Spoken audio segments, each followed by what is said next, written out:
lancar tanpa ada halangan apapun. Untuk itu ketua kelas siapa? Alfian. Silakan Mas Alfian untuk memimpin doa pada pembelajaran kali ini. Pengawal kegiatan doa mulai.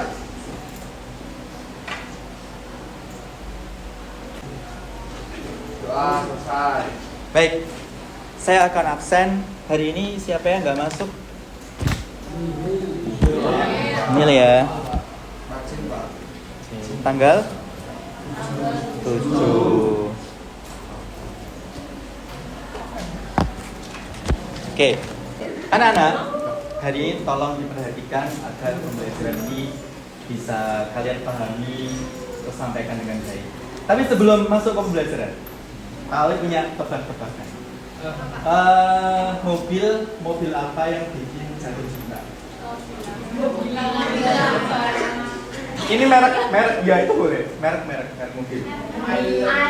Oh iya, mobil Ayla. Mobil I love you.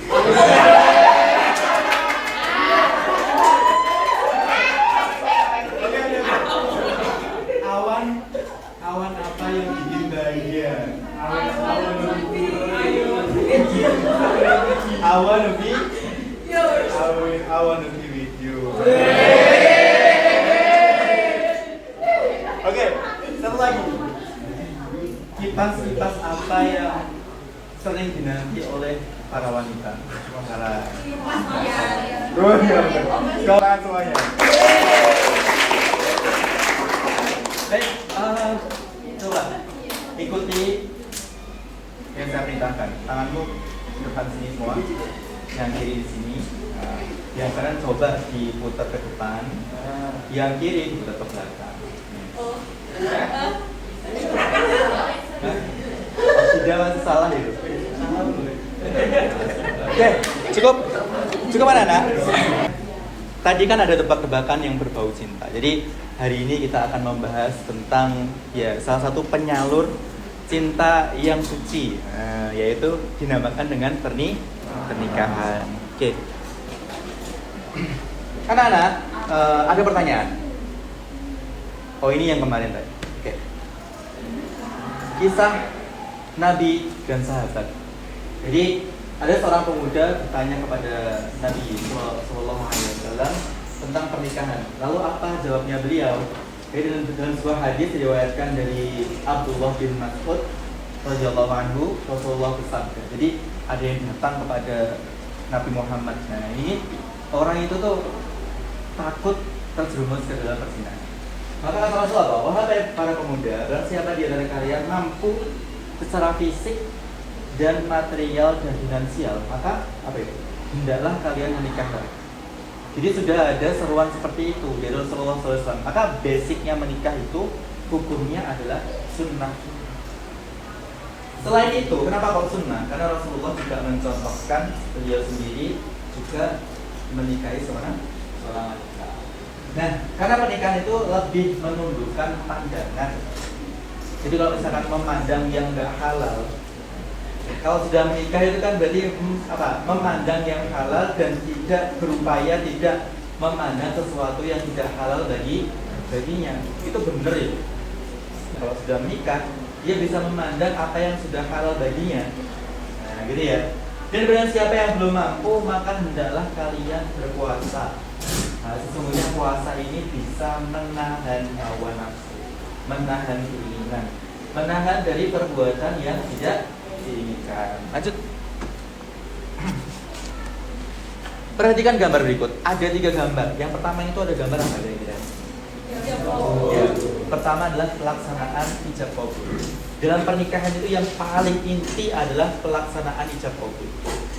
Paling inti itu bukan resepsinya. Nah, resepsi ini kan sebagai ungkapan syukur ya, yang seharusnya dilakukan oleh mempelai laki-laki. Nah, beda dengan yang biasa dilakukan oleh orang Jawa, biasanya kan perempuan yang dibesar-besarkan. Ya, sebenarnya yang punya tanggungan untuk melaksanakan resepsi ini adalah dari mempelai laki-laki. Jadi ijab qabul inti dari pernikahan. Karena dalam ijab qabul itu terdapat ucapan janji, ucapan kesepakatan, ucapan kesetiaan. Nah, setelah ijab qabul lahirlah yang namanya tugas dan tanggung jawab dalam pernikahan. Yang kedua adalah pemberian mahar. Memberikan mahar kepada pasangan perempuan itu hukumnya wajib apa enggak? Harus ada. Jadi mahar itu diberikan sebagai bentuk penghormatan kepada seorang wanita. Nah, kalau mahar ini nggak ada, nanti pernikahannya itu tidak sempurna. Dan sebaik-baik mahar yang diberikan laki-laki adalah yang paling banyak, dan sebaik-baik perempuan meminta mahar adalah laki-laki adalah yang murah. Jadi semakin besar mahar yang kamu berikan kepada wanita itu, berarti semakin besar penghormatanmu terhadap wanita. Tapi wanita ini udah langsung lonjak ya, 1 kilo. Nah. Oke. Yang ketiga adalah apa namanya ini? Keluarga yang bahagia. Jadi tujuan dari serangkaian pernikahan itu adalah untuk mencapai keluarga yang bahagia, sakinah, mawaddah, warahmah. Itu yang diharapkan dalam pernikahan. Kita semua berharap hubungan ini bukan hanya sekedar apa ya, sementara atau mungkin hanya sekedar hubungan ini terjalin kalau senang aja. Padahal namanya hubungan itu kan ya, senang susah kita harus bersama, berjalan bersama. Nah, itu yang kita harapkan. Oke, lanjut. Nah, ada pertanyaan. Menurut kalian, apa tujuan pernikahan dalam Islam? Ada yang bisa menjawab? Ya. Menyempurnakan ibadah. Bagus. Mungkin ada yang lain? Boleh menyempurnakan ibadah. Ada yang lain mungkin? Apa tujuan dari pernikahan? Dalam Islam apa harus? Jasmin? Hah? Melaksanakan sunnah Rasul, betul. Yang kedua, mengapa Islam memberikan aturan khusus, kok diatur khusus yang apa tentang pernikahan itu kenapa? Kok sampai diatur? Apa? Agar kedua pihak tidak semena-mena dan sama-sama adil dalam pernikahan itu sendiri, sehingga menjadikan pernikahan sebagai sesuatu yang indah. Oke, bagus. Jadi diatur itu agar tidak muncul apa namanya perilaku semena-mena itu apa bahasa lainnya itu? Perilaku yang sembarangan. Nah, itu ya. Selain itu, kenapa kok diatur? Karena kita itu manusia berpikir ya. Bagaimanapun kita melakukan sesuatu itu pasti ada aturannya. Ada istilahnya nilai moral, nilai-nilai apa namanya syariat dan sebagainya. Kita diatur, kita nggak bisa bebas gitu ya. Karena kalau bebas, nanti apa bedanya kita dengan dewa? Yang ketiga, apa yang kalian ketahui tentang rukun dan syarat dalam pernikahan? Jadi kan ada yang tahu nggak syurut apa syaratnya, rukunnya, ada yang tahu nggak? Salah satu di antaranya tadi, yang sebelumnya tadi, nah ijab qabul itu menjadi salah satu rukun dalam pelaksanaan pernikahan.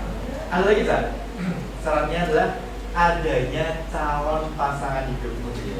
Ini orang yang nggak bisa. Ini sama siapa? Terus apa lagi? Harus lawan jenis. Tidak boleh menikah dengan sama jenis. Adanya wali, adanya saksi. Nah, gitu. Oke, lanjut. Nah, tujuan pembelajaran pada hari ini yaitu mencakup 3 poin saja karena ini pertemuan pertama. Yang pertama adalah memahami rukun, syarat, tujuan dalam pernikahan Islam. Yang kedua adalah menghubungkan nilai-nilai pernikahan dalam kehidupan sehari-hari. Termasuk nanti di dalamnya ada bagaimana sih kalian sebagai seorang muda itu mempersiapkan kelak nanti untuk melaksanakan pernikahan. Kemudian yang terakhir adalah mampu membuat produk edukatif tentang pernikahan dalam Islam. Entah itu nanti menggunakan poster, mind map, video atau video praktik ya pelaksanaan pernikahan atau video apapun ya bebas, kemudian cerita dan lain sebagainya. Oke anak-anak, jadi pembelajaran pada pagi hari ini kita akan menggunakan pendekatan namanya adalah project based learning. Nah, project based learning ini adalah pendekatan di mana siswa itu diharapkan bisa belajar mandiri dan membuat sebuah produk, dan produk itu bebas sekreatif mungkin. Tapi sebelum kalian membuat produk itu, sebelumnya juga kalian harus mempelajari sendiri tentang konsep-konsep yang akan kita bahas pada hari ini, pasal rukun, syarat, dan sebagainya tadi. Jadi nanti kalian silahkan membuat kelompok sebanyak 5 kelompok. Silahkan kalian berkumpul, kalian merencanakan secara kelompok produk apa yang akan kalian buat sesuai dengan kesepakatan kelompok bersama.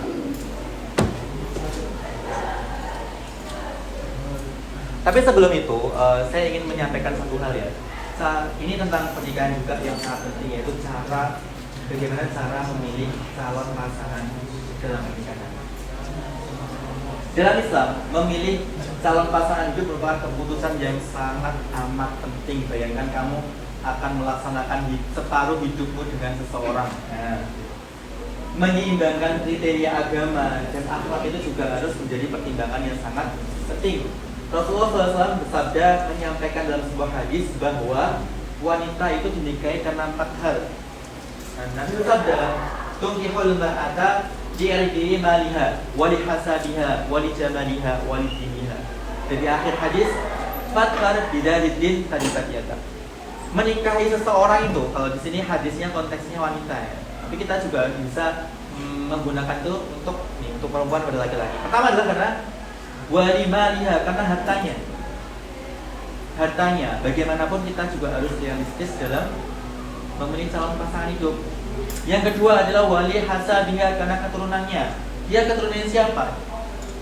Karena orang tua, istilahnya ya orang tua dari mungkin calon mempelai itu karakternya ya tidak jauh dari anaknya. Kita sering mendengar pepatah buah jatuh tidak jauh dari pohonnya. Ya walaupun ini ada yang jauh dengan orang tuanya, pasti ada lah ya. Mungkin didodol sama pelawat dan sebagainya. Tapi potensi besarnya adalah mereka tidak jauh dari orang tuanya. Nah, gitu ya. Wali hasabiha wali jamaliha, karena kecantikannya dan ketampanannya. Cantik, tampan itu juga penting. Maka kita sering mendengar istilahnya memperbaiki keturunan dan sebagainya. Tapi dari ketiga hal ini kita juga harus melihat namanya sekufu. Sekufu itu apa? Sekufu itu selaras sama kita. Jangan sampai membuat gap yang terlalu tinggi, besar. Jangan sampai terlalu membuat perbedaan itu semakin nyata.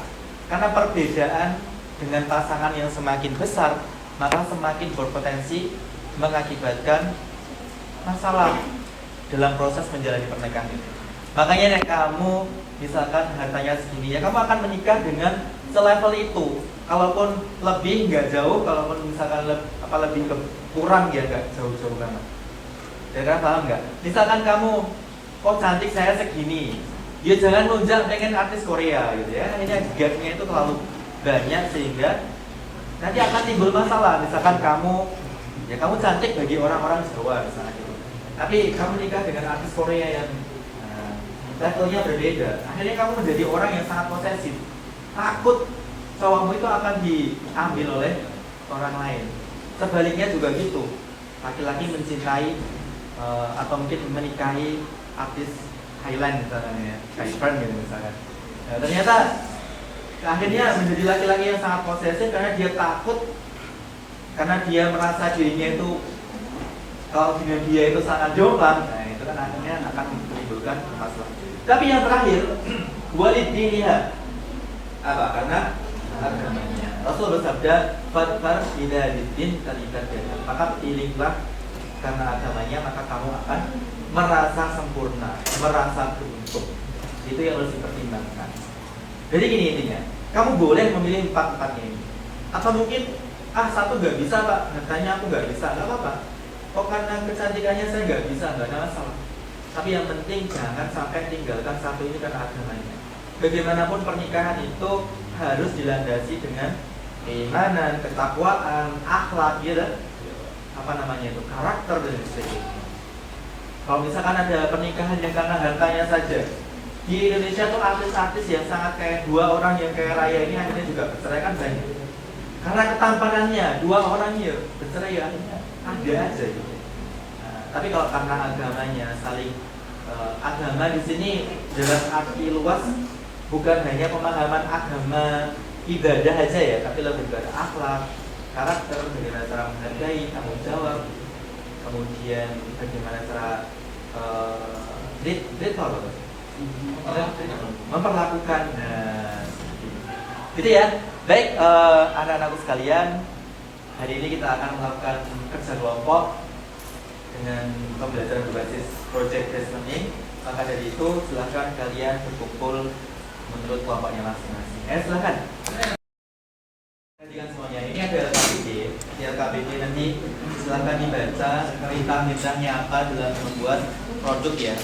Di sini ada nama, silahkan ditulis nama kelompoknya, nama singkat aja sama absen, misalkan Fauzan. Ini ada perencanaan produk. Nah, apa rencana produk yang akan kalian buat? Silahkan dijabarkan di sini aja. Kemudian apa saja yang kalian siapkan untuk merencanakan produk tersebut? Silahkan diisi. Saya pertanyaan ini selesai, silahkan diisi. Mbak, rencananya? Isi. Tentang apa? Kira-kira? Siapa nanti yang akan membaca? Ini akan membuat cerita pernikahan. Kira-kira temanya apa? Judulnya? Jangan pacaran taruh. Jangan pacaran taruh. Pernah ya Fauzan ya? Ya. Terus siapa yang akan membacakan nanti? Fauzan. Poster. Kira-kira temanya apa? Mengangkat poster ini.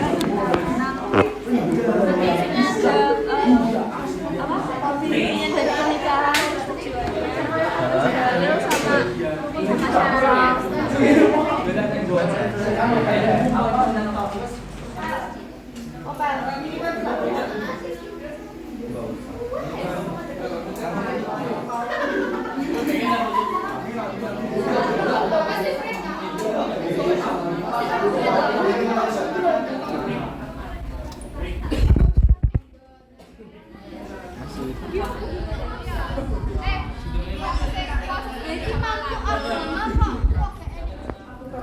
Tiga produknya.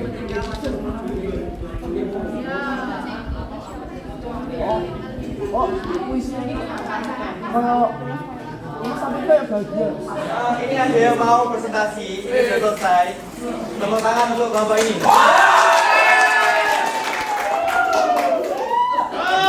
Silakan Mas jelaskan produk apa yang kalian buat dan coba nanti tampilkan kepada teman-temannya. Assalamualaikum warahmatullahi wabarakatuh.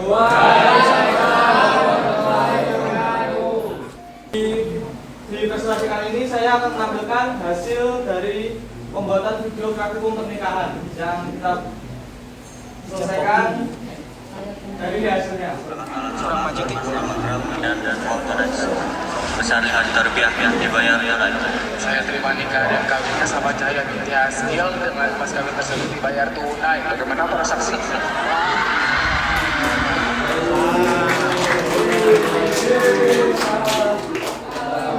Tepuk tangan semuanya untuk kelompok ini.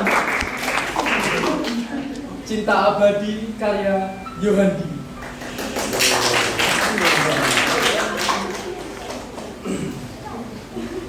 Setiap senyummu adalah puisi yang terangkai dalam diam. Di hatiku, kau sempurna, tiada celah. Dalam genggammu, hari-harimu dengan cinta yang tak pernah sunyi. Terima kasih. Assalamualaikum warahmatullahi wabarakatuh. Baik, jadi di sini kami akan mempresentasikan tentang salah satu project based learning tentang poster berjudul Cinta yang Diberkahi. Apa itu pernikahan? Dalam Islam, pernikahan bukan hanya sekedar ikatan duniawi, tetapi juga merupakan ibadah yang mendekatkan diri kepada Allah. Tujuan dari pernikahan adalah ada 3. Yang pertama, tujuannya adalah sakinah. Pernikahan dalam Islam bertujuan untuk menciptakan ketenangan. 2, mawaddah, cinta yang tulus dan kasih sayang yang mendalam antara pasangan suami istri. Dan 2, rahmah, kelembutan kelembutan hati dan empati yang mendorong seseorang untuk melakukan kebaikan. Lalu ada dalil juga tentang hukum pernikahan, yang artinya dan segala sesuatu kamu ciptakan berpasang-pasangan supaya kamu mengingat kebesaran Allah. Quran Surat Az-Zariyat ayat 40. Lalu syarat pernikahan yang pertama adalah Assalamualaikum warahmatullahi wabarakatuh. Teman-teman semuanya, bagus sekali.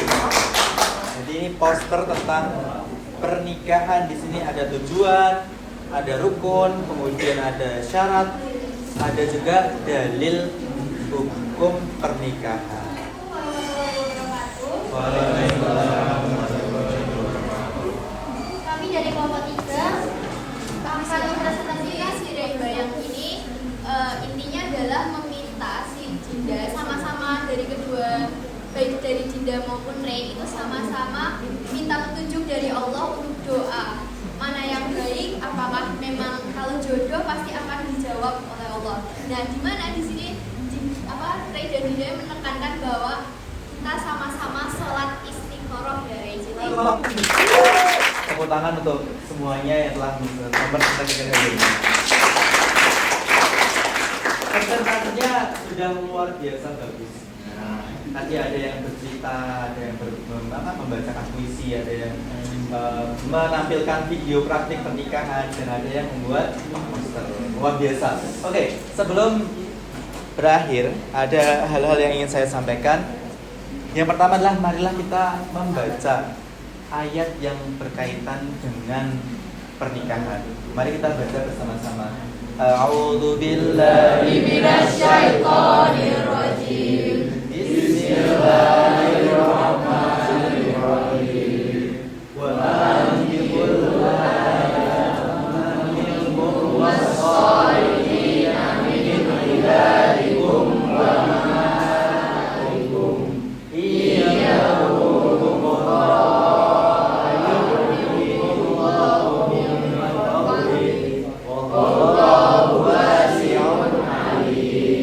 dan nikahilah orang-orang yang masih membujang di antara kamu, dan juga orang-orang yang layak menikah dari hamba-hamba Sayamu yang laki-laki dan perempuan.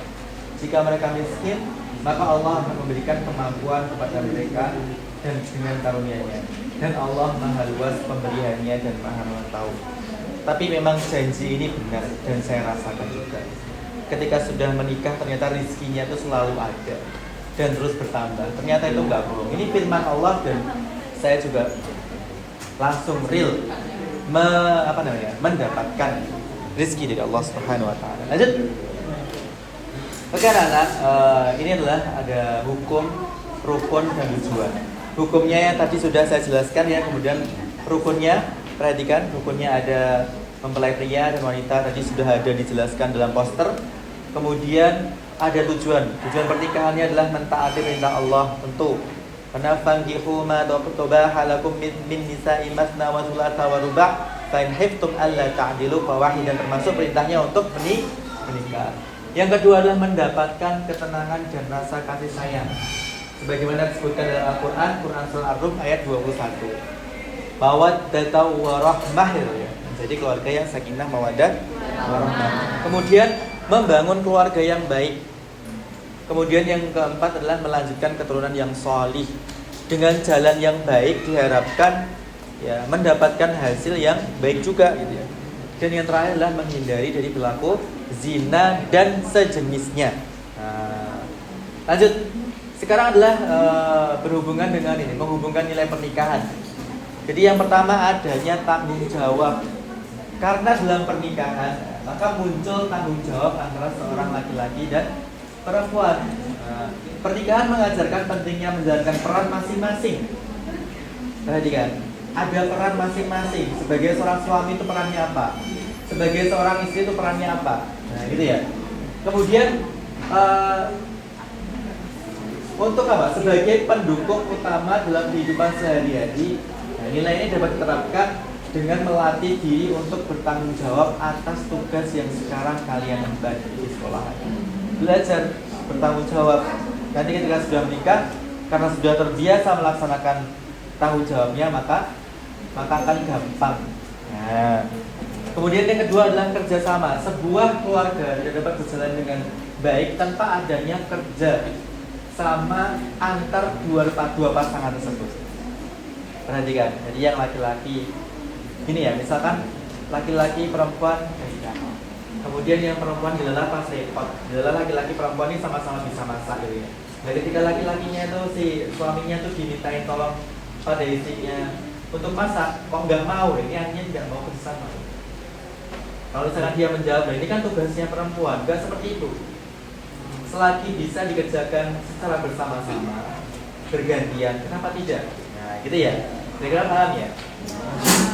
Kemudian nilai ini bisa diimplementasikan dalam kehidupan sehari-hari melalui saling membantu dalam pekerjaan, ya. Kemudian mendukung anggota keluarga yang masih merasa kesulitan dan juga berbagi beban secara adil. Lanjut. Selanjutnya adalah menghubungkan nilai pernikahan yang ketiga, yaitu komunikasi. Pernah mendengar nggak? Hubungan yang baik itu salah satu diantaranya adalah karena terjalin komunikasi yang baik antar pasangan dalam pernikahan, ya nggak? Ya. Coba kalau misalkan pernikahan itu dilaksanakan dengan pasangan yang tidak pernah nyambung komunikasinya, pasti akan menimbulkan berbagai masalah. Nah, ini sangat penting. Jadi komunikasi itu komunikasi yang baik itu bisa mengatasi masalah dan menjaga keharmonisasian dalam rumah tangga. Ini perhatikan. Dalam kehidupan sehari-hari, ini penting untuk membangun hubungan yang baik, sehat. Dengan apa? Dengan teman, dengan keluarga, mulai berbicara jujur, kemudian penuh empati dan sebagainya. Kemudian yang keempat adalah rasa kasih sayang dan penghormatan. Dalam pernikahan, kasih sayang dan penghormatan menjadi dasar hubungan yang kuat. Menikah itu masa kok nggak ada rasa kasih sayang, ini kan sangat tidak baik. Kira-kira sudah dipahami sampai sini? Saya lanjut. Tugas dan tanggung jawab suami. Pertama adalah sebagai pemimpin keluarga. Kedua adalah pemberi nafkah, kemudian pelindung, kemudian pembimbing agama, kemudian ada lagi pemberi rasa kasih sayang. Kemudian tanggung jawab istri. Yang pertama adalah taat kepada suami selagi tidak bertentangan dengan syariat. Kedua adalah mengelola rumah tangga bersama. Khususnya laki-laki bisa menjadi seseorang yang memanage, mengatur. Kemudian menjaga kehormatan, kemudian mendampingi suami dan memberikan kasih sayang juga, baik kepada suami maupun kepada anak-anaknya. Rasulullah bersabda, jika seorang wanita mendirikan sholat 5 waktu, berpuasa bulan Ramadan, menjaga kehormatannya dan taat kepada suaminya, maka ia akan masuk surga itu. Masya Allah. Lanjut ya. Nah, hikmah pernikahan itu apa? Yang pertama adalah untuk menyempurnakan agama. Menikah adalah sunnah Rasul, melakukan sebagian dari agama, gitu ya, menyempurnakan agama. Kemudian mencapai ketenangan atau yang biasa kita kenal namanya sakinah. Kedua adalah menjaga kesucian diri. Ketiga adalah membangun generasi yang solih, menurunkan generasi yang solih. Selanjutnya adalah melatih tanggung jawab dan kesabaran. Kalau perhatikan. Kemudian yang keenam adalah mendapatkan keberkahan. Jadi Allah menjanjikan kecukupan rezeki atas pelaksanaan pernikahan yang sesuai dengan syariat Islam melalui pernikahan itu. Kemudian yang terakhir adalah menjadi ladang pahala. Yang sebelum menikah itu semuanya dilarang, hubungan laki-laki dan perempuan itu dilarang. Kemudian setelah menikah, maka semua hubungan yang kalian lakukan itu bisa menjadi sunnah, bisa menjadi pahala, dan semuanya itu halal dan suci. Nah ini perbedaan ketika sebelum menikah dan sebelum menikah. Banyak pahalanya luar biasa. Lanjut. Jadi anak-anak, kesimpulannya pertemuan pada hari ini, yang pertama adalah pernikahan sebagai ibadah dan penyempurna agama. Pernikahan dalam Islam adalah ibadah yang menyempurnakan separuh dari agama, menjaga kesucian, ya kan? Dan menjadi sarana untuk mendekatkan diri kepada Allah Subhanahu wa taala. Dengan pernikahan, pasangan suami istri dapat membangun kehidupan yang dilandasi dengan cinta, kasih sayang, dan rasa tanggung jawabnya. Karena orang ketika mau menikah itu kan pasti ada janji yang akan mereka sepakati, bukan hanya dalam waktu tertentu, tapi untuk selamanya. Makanya nanti minggu depan kita akan membahas istilah nikah mut'ah, yaitu nikah dengan perjanjian waktu ini yang sekarang dilarang oleh agama Islam. Ya. Kemudian apa? Bersama-sama mencapai keberkahan dunia dan akhirat. Yang kedua adalah pernikahan sebagai fondasi keluarga dan masyarakat. Jadi melalui pernikahan terbentuk keluarga yang harmonis dan menjadi tempat lahirnya generasi yang solid. Pernikahan juga mengajarkan nilai-nilai sosial seperti tanggung jawab, kemudian kerjasama, dan mempererat hubungan antar keluarga. Nah ini, sehingga berkontribusi dalam menciptakan masyarakat yang lebih baik. Seperti itu. Kira-kira ada pertanyaan di sini? Ada pertanyaan? Jadi intinya itu ya, pernikahan itu sesuatu yang sangat sakral dan ini menjadi jembatan hubungan yang suci, yang yang dihalalkan dan akan mendapatkan banyak keberkahan. Gitu ya, semuanya paham ya? Oke, sekarang semuanya silahkan kembali ke tempatnya masing-masing.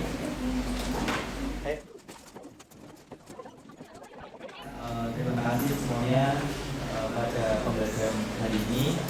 Semoga kalian benar-benar memahami apa sih hakikat dari pernikahan itu sendiri. Jadi pernikahan ini suatu suatu hal yang sangat penting kita pahami, karena itu merupakan ibadah yang sangat agung. Maka dari itu jangan main-main. Kita harus memperhatikan banyak hal dalam pernikahan. Kita ingin menikah itu bukan hanya dalam waktu tertentu, tapi juga dalam jangka waktu yang sangat panjang. Bahkan kita berharap kita sama pasangan itu bukan hanya mencintai ketika kita masih hidup aja gitu ya, tapi nanti telah di akhirat itu kita akan dipertemukan bersama di surganya Allah Subhanahu wa taala. Allahumma amin. Senang kan ya, di dunia bareng, di akhirat juga bareng. Mungkin sampai sini apakah ada yang ingin ditanyakan? Silakan kalau mau tanya saja. Oke, tadi ada yang bertanya tentang nikah siri. Jadi gini ya, nikah siri itu memang benar secara agama tidak ada yang salah. Artinya semua rukun secara semuanya semuanya. Artinya apa? Jadi pernikahan itu sah secara agama. Akan tetapi itu tidak sah secara negara. Kenapa? Karena nikah siri itu tidak disaksikan oleh KUH. Dalam hal ya, ya, tidak disaksikan oleh KUH. Sehingga tidak tercatat dalam buku nikah. Misalkan orang itu melakukan nikah siri, dia tidak mentaati aturan negara. Sedangkan kita aja diperintahkan oleh Allah, Allah wa Rasul wa ulil amri minkum. Kita diminta untuk taat kepada Allah juga, Rasul juga, wa ulil amri minkum, dan apa? Ulil amri itu seperti kalau misalkan di sini ya, wali kota, presiden, gubernur ya, undang-undang itu kita harus taati. Karena itu perintah Allah. Selama tidak bertentangan dengan melanggar syariat. Jadi ya, oke, tepuk tangan untuk kita semua. Sebelum saya akhiri, marilah kita membaca kafaratul majlis bersama-sama. Bismillahirrahmanirrahim. Subhanallahumma wa bihamdika asyhadu an la ilaha illa anta astaghfiruka wa atubu ilaik. Syukran katsiran, terima kasih semuanya. Kurang lebihnya saya mohon maaf. Wallahu muwaffiq ila aqwamit thoriq. Wassalamualaikum warahmatullahi wabarakatuh.